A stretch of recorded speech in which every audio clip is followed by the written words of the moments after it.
I walked into a new position carrying 17 years of experience, and apparently all 17 entered the building before I did. I sat in meetings like I knew the ending. Growing up with a mild form of epilepsy, learning came hard, so proving myself wasn't new. By the time I had 17 years of experience, it was a habit. I believe they hired me because I knew what I was doing.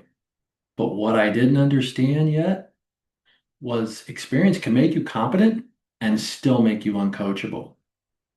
During a training session, a senior scientist stood at the front of the room presenting data, and something in the data just didn't add up.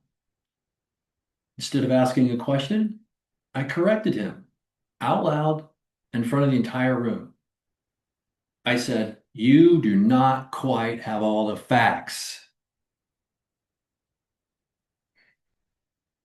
A few days later, my boss invited me to breakfast. I was expecting encouragement and maybe conversation about my future. I was pumped. He looked across the table at me and said, "Jeff, you really messed up. The way you challenged a scientist damaged trust." He gave me a choice. You can take a week's pay and leave, or you can stay, but it's going to be extremely hard. What just happened? I walked in expecting encouragement, and now I was deciding whether to leave or to stay and repair the trust I had broken. I stayed. I started asking one more question before I spoke. Slowly, the trust was rebuilt that I had broken.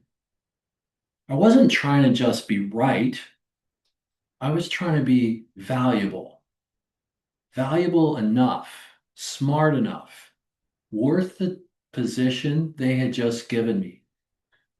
So now, before I correct someone, challenge an idea, or prove I have all the facts, I ask myself a question. Am I trying to improve the outcome or prove I belong in the room? Because both of those two things sound the same coming out of our mouths, but feel very different to people receiving them. Now I walk into rooms with everything I've learned, but I try to walk in curious, not right. And the trust that builds is worth more than being right ever was. Thank you.